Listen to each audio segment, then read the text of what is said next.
Hello everyone and welcome back to the Real Positive Girl podcast. My name is Sabrina. Thanks again for joining me for another episode.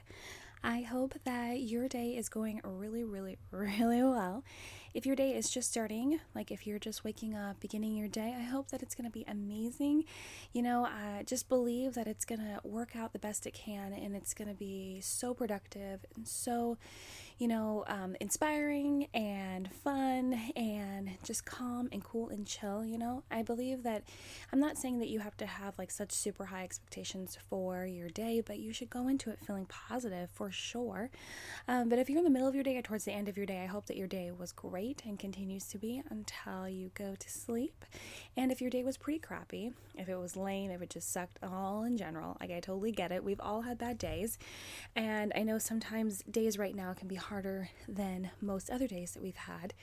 But I just encourage you to take that 5-minute reset time, that time where you take 5 minutes to yourself to regain some peace, some stability in your mind, be able to just, kind of collect your thoughts, come back to baseline, reset no matter what time it is. And you're welcome to reset as many times as you want during the day, week, month, year, whenever you want.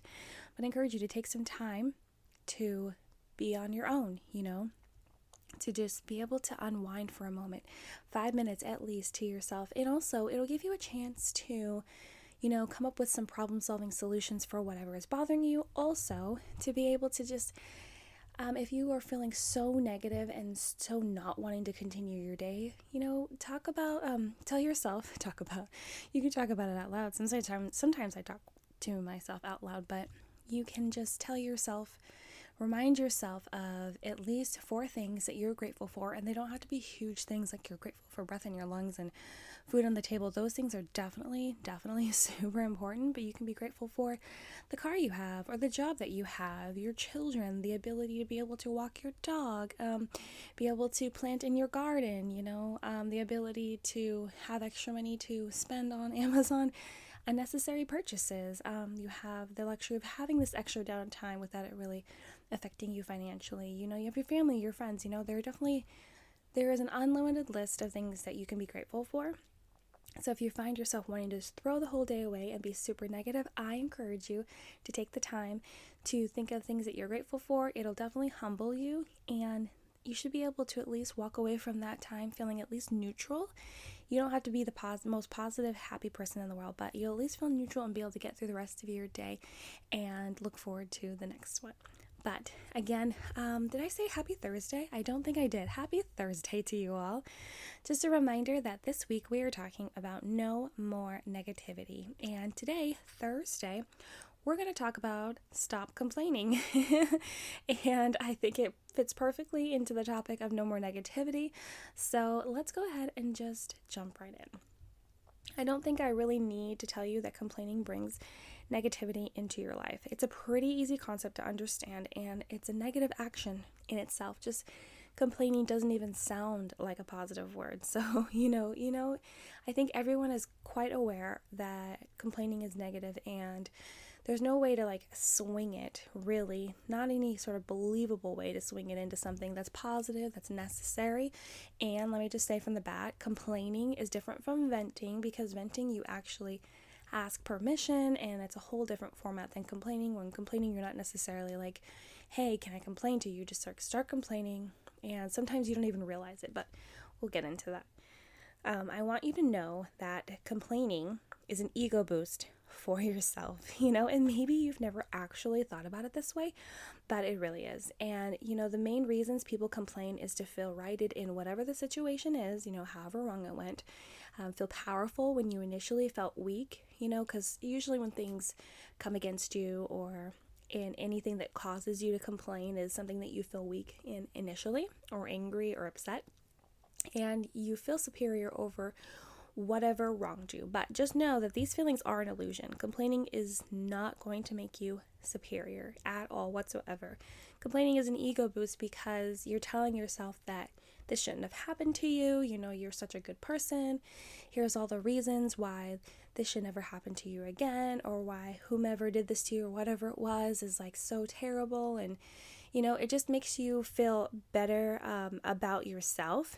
and really boost that ego, and you don't necessarily take any responsibility for what happened. You don't actually examine the situation for, or whatever happened, the problem, for what it actually is. You're just complaining about how it's so irritating, it's so inconvenient for you, without actually talking about how it affected anyone else, or what you did to cause it, or your part in it, any of that.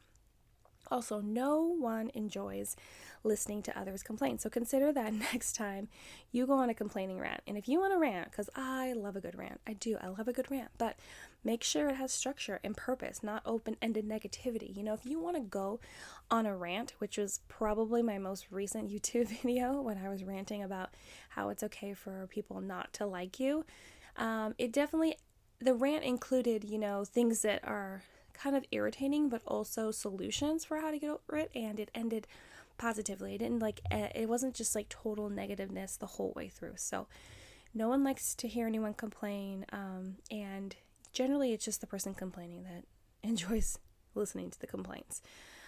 But some easy ways to reduce your amount of complaining and continue to eliminate negativity in your life is, first, to become aware of what is coming out of your mouth. So, becoming more mindful is a skill that will help with many things in life, but specifically with complaining, it should help you reduce what you actually say. So, it's a simple concept of think before you speak. It's really important to become more mindful of what you're saying, how you're saying things, and what those things actually mean to you. Like, do you even know what you're saying? Do you even understand how you might be affecting those around you? And I'm not saying that you have to be super sensitive and walk on eggshells for everything that you say. That is more of a perfectionist, people pleaser type of habit. But I am encouraging you to really think about what you're saying and how that could affect whatever situation you're in. So if you're maybe you've never actually taken any time to think about what you're saying and what it really means, or how, those things are portraying you or affecting those around you, take some time to think about it. Like, really take some time to think about what you're saying, and if those thoughts or if those words that are coming out of your mouth actually make sense, actually reflect what is really truly going on in your heart. Because you can just pop off and say things, and especially if you're in the heat of complaining or negativity, just feeling angry, frustrations, a lot of times we can say things we will end up regretting if we don't take the time to actually think before we speak. And by being aware of what you are saying more often, you may realize you complain more than you think, and this will help you nip this problem in the bud. Also, be aware of who you surround yourself with. If you find that you are spending time with people that complain a lot, always have something negative to say, or just are interjecting anything positive into your time together, you may want to rethink how often you are spending time with them. It's the whole birds of a feather flock together kind of thing.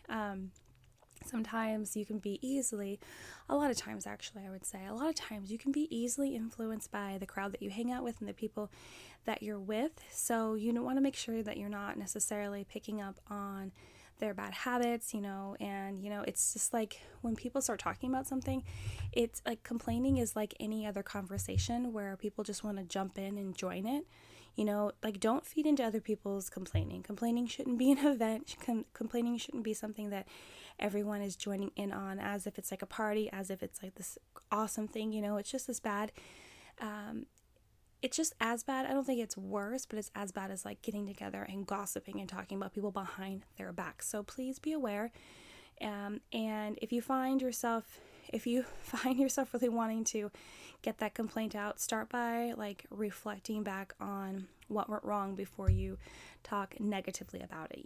By voicing your concerns and frustrations and reflecting on what those things mean to you or how those things affect you, it becomes easier to problem solve those things and not turn it into a negative experience. So, it's so much better to really think about okay, what am I about to say?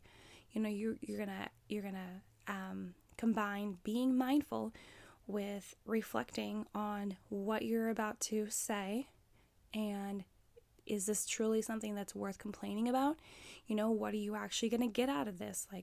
How is that going to solve your problems? How is that going to help the problem go away? Is truly like complaining and letting out your frustrations in a negative way really going to make you feel better? People think that it will, but then after you do it, it doesn't.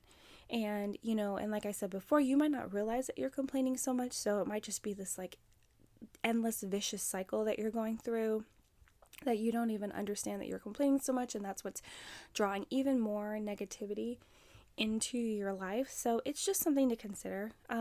It's just you're the one bringing it in. It's just like how the people that you hang out with, you're bringing those people into your life, and you're bringing their habits and their ways of life into your life, and you're being influenced by that. And then you're being influenced by your negative thoughts.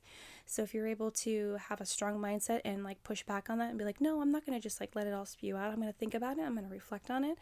And you're going to figure out if you need to problem solve. You need to figure out if you need to ask for help for any of those negative thoughts. You want to make sure that you get those concerns out, because you don't want things to just like bubble up inside you, and then it will turn into word vomit. But you want to make sure that you're strategic and, I don't want to say analytical, but just mindful. Have a positive and determined mindset to figure out what's wrong, to complain, to I'm just like all over the place. I'm just like so passionate, but I'm sorry that I'm like stepping all over my words. But you just want to take the time to really just think it over and really try to like solve your problem, as opposed to just complaining about your problem, And if you find that you were stuck in the situation and all you want to do is complain to voice your negative feeling, consider changing your mindset and accepting the situation for what it is. And I know this doesn't sound fun, but sometimes that is all you can do, and having a neutral mindset is better and more useful than a negative one. So, it's the classic sayings of, it is what it is. This is just what life is like. It kind of sucks, but I'm going to like grit your teeth and bear it kind of situation. Like all of those cliche phrases that you're thinking of and coming up with in your mind, that is what you can just tell yourself. Sometimes you're just in sucky situations and you're stuck there. And the best thing for you to do is not to cave to any negativity, because it'll just make it worse, especially if you're stuck in a situation and you aren't able to get out of it for however extended amount of time. You need to cling on to any positive or neutral thoughts that'll continue to keep you afloat, so that you don't drown in negativity and anything else. This is going to like be buried, like bury that positive mindset. So you need to be very like aware of what's happening, accept life as it comes to you, be very flexible, be able to just be like, okay, this is fine, this too shall pass kind of situation. I know there was a lot of cliches thrown in there, but you know what I mean. So just be aware of that. Sometimes it's not going to be fun, and sometimes life is just not fun. Like, right? Like, it's just not fun. It's not what we wanted. It's not what we're going to enjoy. But if we just continue to persevere and be determined to get through those hard parts in life, we can enjoy the easier parts, the smooth sailing parts, even more. So negative mindsets aren't going to help you problem solve once you have an opportunity to do so. So that's something else to remember. Like, if you're all down in the dumps, frustrated, angry, and then you realize that you do have to problem solve this, because if you don't, then you'll be stuck there forever, then having that negative mindset is not going to help you to figure out how to problem solve, because you're so angry, you're so blinded by your anger and your frustrations and everything that's happening to you, when you really need to figure out, okay, how can I like get out of this? How can I turn this around? What can I do to change this? Even if it's just baby steps, because if it's like something, as hard as like an addiction, or people that you are with or are connected to in some sort of way, some sort of tough situation, maybe it's a financial situation, emotional, it doesn't matter what it is, you have to take a control of your mind so that you're able to problem solve and, pull yourself out of whatever hole that you happen to have fallen in or dug yourself in, to be honest. Lastly, instead of complaining, take action if you can and make the situation better. So if you are able to have control over the situation in some sort of way, like if you are in an abusive relationship and it is possible for you to leave without super fear of repercussions or anything like that, take action. If you are having financial struggles, take action to figure out how to best manage your money and save and, get caught up on your bills, like fix your credit score, do all these things. If you're having trouble like finding a job, maybe you need to have someone help you with your resume, help you with your interviewing skills. Maybe you need to figure out better things to apply for that you're more qualified for. Find people in the biz that can help you get stepping stones. Like whatever it is, instead of complaining, take action, find help if you need it, and this will help make the situation better. Not just sitting around complaining, calling up your friends, complaining, just moping and being upset about it. So that's it. I feel like this episode was a little bit all over the place, but I feel like I got my point across. I apologize if it was a little all over the place, but I hope you really enjoyed it, and I hope that it helped you. And if this episode did help you and you know someone else that it would help, I encourage you to share it. But again, thank you for listening to the Real Positive Girl podcast. My name is Sabrina. Happy Thursday. I hope that you come back for tomorrow, the last episode in this week's series talking about no more negativity. But until then, I hope you have a fantastic day, and I will see you next time. Bye.